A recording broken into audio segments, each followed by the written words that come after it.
Bonsoir à tous, j'espère que vous allez bien. On se retrouve aujourd'hui pour une nouvelle vidéo. On va faire le débrief de la rencontre entre le Barça et Oviedo. Victoire 3-1 du Barça. Juste avant de commencer la vidéo, n'oubliez pas de la liker, de la commenter, de la partager, de vous abonner à la chaîne et d'activer la cloche. Ça m'aide vraiment énormément. Merci à tous ceux qui le feront.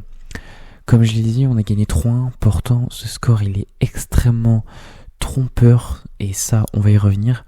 Commençons d'abord par la composition parce qu'il y a quand même quelques surprises. Araujo aligné à la place de Christensen, ça c'en est pas une, mais encore une fois déçu, même si Araujo a fait un excellent match et on en reparlera. Eric Garcia titularisé à la place de Koundé, ça c'en est une surprise, et la deuxième c'est la titularisation de Marc Casado à la place de Frenkie de Jong, sur laquelle on va revenir parce qu'il y a quand même pas mal de choses à dire sur les deux. Mais je pense qu'on parlera quand même que de Frenkie de Jong et on fera la différence avec Casado. Donc ça c'était concernant la composition. On arrive dans ce match, j'ai quand même trouvé Oviedo bien supérieur à nous sur l'entame de match. Ils étaient plus rentrés et ils mettaient un pressing beaucoup plus conséquent. J'ai trouvé qu'on avait du mal à trouver des coéquipiers, tout simplement. On n'arrivait pas à faire plus de 4-5 passes. Oviedo récupérait assez rapidement la balle, il mettait une pression très très haute. Et pourtant, honnêtement, on a bien été compact, on n'a pas pris de but. Donc jusqu'à là, je me disais, on n'a qu'à attendre 10-15 minutes, l'orage va passer. C'est effectivement ce qui s'est passé. L'orage est passé, on avait beaucoup plus la possession du ballon, on arrivait plus à trouver des joueurs, etc. On arrivait à se créer des occasions. Encore une fois, le gardien d'Oviedo, mais c'est Neuer Prime, c'est pas possible. Il fait 2 énormes arrêts sur la ligne. Enfin, à un moment, c'est du délire. D'ailleurs, sachez que c'est le même gardien qui avait fait un match de détraqué contre le Barça avec Grenade en Coupe du Roi. Je sais pas si certains se souviennent. C'était un 5-3. Donc ça remonte. Je crois qu'il y avait encore Messi, c'est la dernière année de Messi. Donc vraiment... c'est très très loin, mais c'était le même gardien qui avait fait ce match de fou là. Donc je pense vraiment qu'il a une dent contre nous, c'est pas possible. Enfin bon bref, il nous empêche plusieurs fois d'ouvrir tout simplement le score, il n'y a pas d'autre mot. Et vient une action, je dirais pas anodine, mais une sortie de Johan Garcia qui va extrêmement loin, c'est-à-dire qu'il est au milieu de la moitié du terrain. Au milieu de la moitié du terrain, je sais pas si vous voulez dire, on re 25% si vous voulez. Et à ce moment-là, je me dis, là, faut quand même pas faire d'erreur, faut qu'il fasse attention, soit il dégage, soit il s'assure une passe sans aucun risque. Et il s'est passé exactement ce que je redoutais, c'est-à-dire que il y a une mauvaise passe tout simplement de Johan Garcia qui finit directement dans les pieds d'un joueur de Oviedo, qui après lance un tir extrêmement loin, mais vu qu'il n'y a pas de gardien, il n'y a pas de problème. Du coup, il ouvre le score. Et à partir de ce moment-là, on a vu le Barça un peu galérer sur cette fin de première mi-temps avec toujours un gardien absolument exceptionnel. C'est du grand délire. Et cette rentrée de vestiaire, je me disais que c'était tranquille. Honnêtement, j'avais pas forcément de crainte parce que je savais que on avait le mental et les ressources pour tout simplement revenir. Et encore une fois, j'ai pas été déçu. On commence bien évidemment à marquer vers la 50e minute, 55e, je sais pas, un truc dans le genre, par Eric Garcia. À la base, c'était encore un arrêt complètement fou du gardien d'Oviedo. Malheureusement pour lui, force à lui, le ballon continue et là Eric Garcia n'a plus qu'à pousser le ballon dans les cages, même si le gardien d'Oviedo a encore failli arrêter la balle, mais non, cette fois ça rentre. Donc là, égalisation, et à partir de là, on va dire que j'attendais juste le deuxième but et après j'étais serein. Et globalement, le second but est arrivé 15 minutes après par Lewandowski qui fait une excellente entrée, mais on y reviendra. Voilà, excellent but de Lewandowski sur une tête franchement magnifique. Ça, c'est un instinct tueur tout simplement. Et ensuite t'as Araujo qui finit le travail vers la 80e minute pour te mettre le 3-1 et valider définitivement la victoire. Et à partir de toute façon du 1-1, Oviedo n'a tout simplement plus touché la balle. On avait un monopole complet. Je crois qu'on a eu 84% de possession, je vais le vérifier. On a eu exactement 79% de possession. Je sais pas si on se rend compte, c'est quand même énorme. c'est 81% de possession sur la seconde mi-temps. Je sais pas si vous vous rendez compte de ce que c'est. C'est-à-dire que si on prend 10 secondes du match sur la seconde période, il y a 8 secondes où on a la balle, pour vous donner une idée. Enfin bref, je nous ai vraiment trouvé très bon sur cette seconde mi-temps. On a assiégé Oviedo et on a allé marquer 3 beaux buts, en plus un peu tous sur des situations différentes, une tête, un corner, une action entre guillemets tapine, même si ça l'est pas vraiment. Donc voilà, on a vraiment été bon sur cette seconde période et encore une fois, on voit le mental, mais je trouve quand même que encore une fois, on encaisse un but face à une équipe qui a mis un but sur 5 matchs, quoi. C'est ça qui me rend un peu frustré de ce match. C'est-à-dire qu'il faut vraiment qu'on fasse attention à ce genre d'erreur stupide, parce que pour moi c'est stupide comme erreur pour le coup, et être plus lisse, on va dire. Je sais pas si vous voyez ce que je voulais dire. C'est-à-dire éviter de prendre trop de risques. Tu peux prendre des risques, oui, mais de là à faire une sortie à 50 mètres de tes cages pour en plus faire une relance de merde. Yohan Garcia fait un excellent match, hein, si on enlève cette erreur, et il fait vraiment plein de parades encore une fois, et je vais pas tomber sur Yohan Garcia.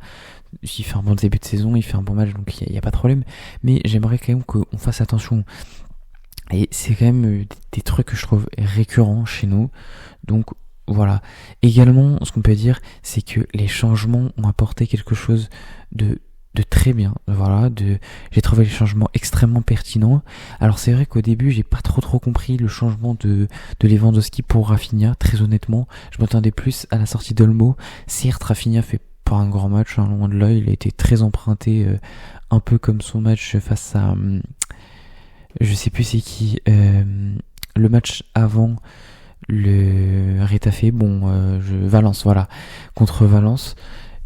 Mais j'ai quand même trouvé que il y avait mieux à faire comme changement, et je parle notamment de Dani Olmo qui était très nul, mais ça on y reviendra.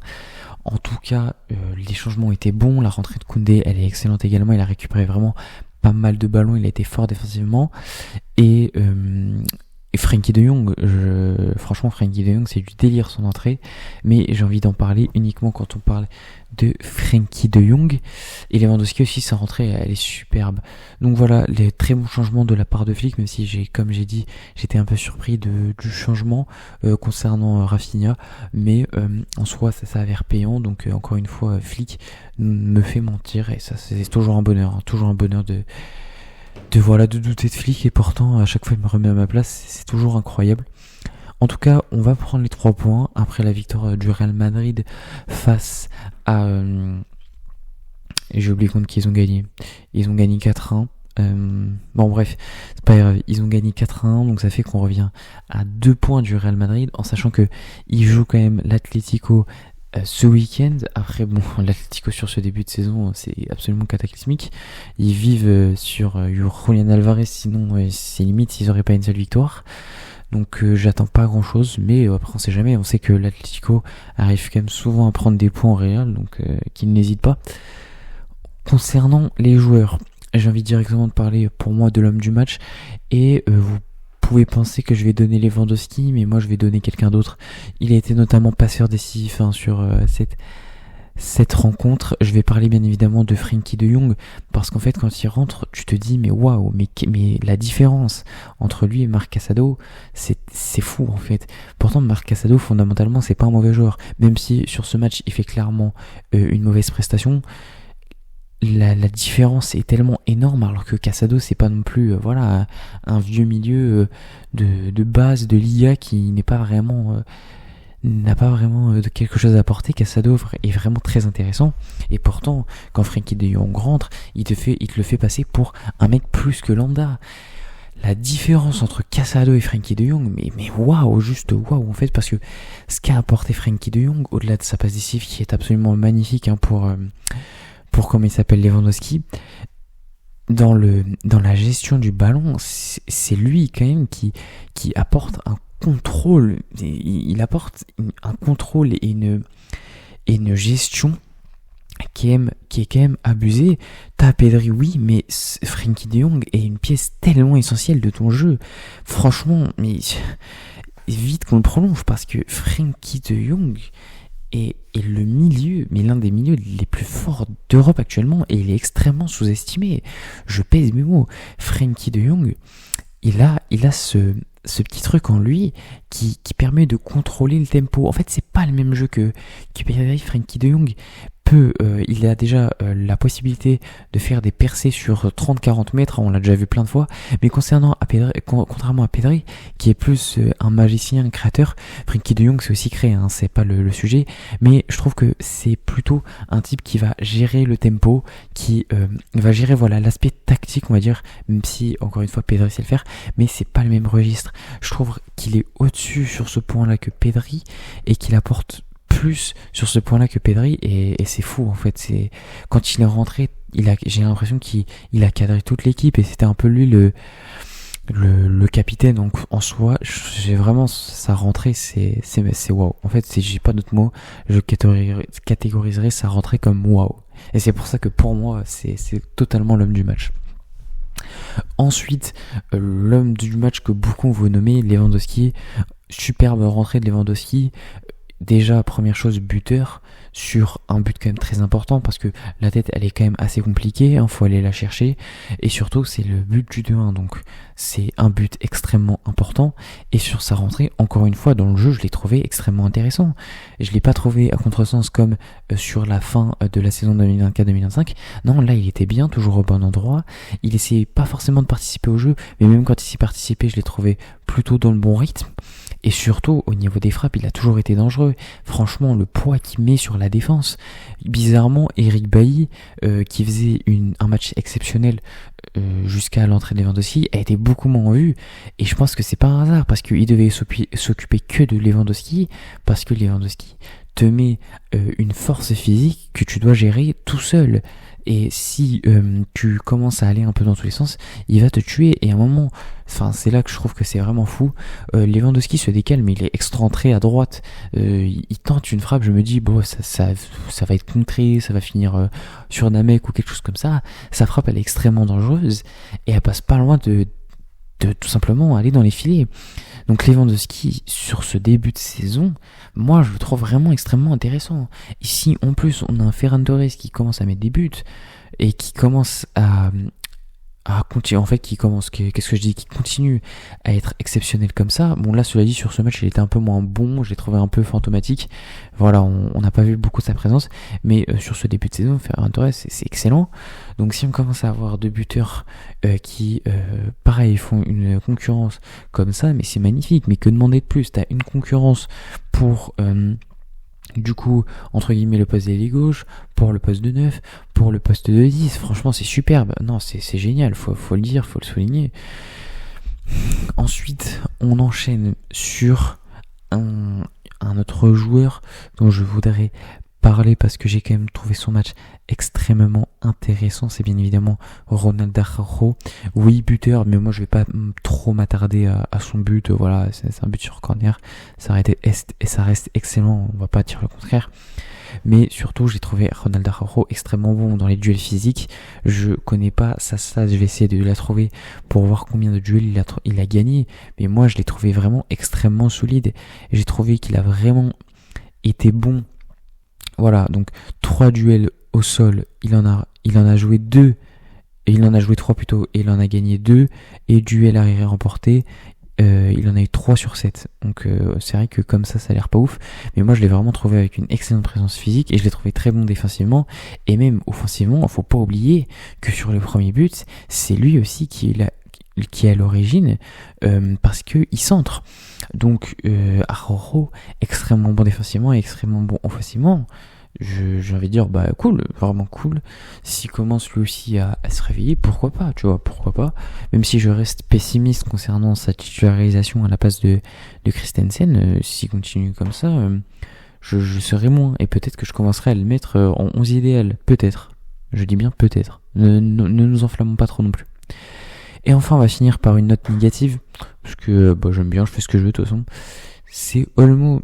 En fait, il y a un truc que je comprends pas avec Olmo, c'est comment tu peux faire un match excellent contre Retafe, et 3 jours après, parce que là c'est réellement 3 jours, t'as lundi, mardi, mercredi, voilà, t'as 3 jours entre les deux matchs, Comment tu passes à un match aussi merdique? Ce soir, Daniel Olmo, et je pèse mes mots, n'a rien fait. Quand je dis n'a rien fait, c'est vraiment rien. Il a eu tellement de pertes de balles. Alors oui, à sa semi-décharge, on va dire que c'est vrai que les ballons qu'on lui a donnés n'étaient pas non plus les plus faciles au monde, certes, qu'il y avait souvent des défenseurs sur lui, certes, mais à un moment, faut quand même trouver des choses. Sur ce match, Daniel Olmo n'a pas été impactant au niveau du pressing et des récupérations de balles, en tout cas moi je l'ai pas trouvé. Daniel Olmo n'a pas été impactant au niveau offensif, c'est-à-dire que Araujo a fait son travail à sa place. Il n'a rien apporté, il n'a rien créé, pas de passe, pas de dribble, pas de percée, rien, que dalle. Et a perdu beaucoup de ballons. Mais quand je dis qu'il a perdu beaucoup de ballons, c'est quand il recevait le ballon, tu savais que dans les 2 secondes plus tard, c'était perdu, quoi. Donc moi, je ne comprends pas comment Daniel Olmo peut passer d'un match excellent à un match qui pue la merde juste après. Franchement, je vous le dis, j'aimerais comprendre parce que je ne suis pas en mesure actuellement de capter. Et pourtant, je suis sûr que Daniel Olmo, c'est vraiment, j'en suis sûr, hein, d'ailleurs c'est évident, que c'est un mec qui aime le Barça. Il a fait des efforts pour venir au Barça, des efforts que Nico Williams n'a pas été prêt à faire. Donc je ne doute pas de son amour pour le Barça, je ne doute pas non plus de son investissement. Ça se voit qu'il est extrêmement investi, il s'est fixé des objectifs 20 buts sur la saison, mais malheureusement je ne comprends pas son irrégularité. Et pourtant, je vois qu'il essaye, mais je ne comprends pas. Franchement, Daniel Olmo est une énigme parce qu'à son meilleur niveau, bien évidemment qu'il est titulaire tous les jours. Après, si tu mets Firmino aussi à son meilleur niveau, c'est vrai que c'est compliqué. Mais bon, en tout cas, Daniel Olmo à son meilleur niveau, c'est une dinguerie. Donc j'aimerais comprendre. Mais je comprends pas pourquoi il est aussi irrégulier. Ça me dépasse. Voilà, c'est la fin de cette vidéo, j'espère qu'elle vous aura plu. N'hésitez pas à dire ce que vous en avez pensé en commentaire, vous pouvez aussi me donner votre avis sur le match là-bas. N'oubliez pas de me follow sur tous les réseaux, que ce soit TikTok ou Insta, où je republie des segments de mes vidéos, donc vous prenez celui qui vous arrange et vous le regardez. Je suis aussi bien évidemment sur Twitter, je vous mets tous les liens en description, vous n'avez plus qu'à cliquer pour me follow. Et moi je vous dis tchuss.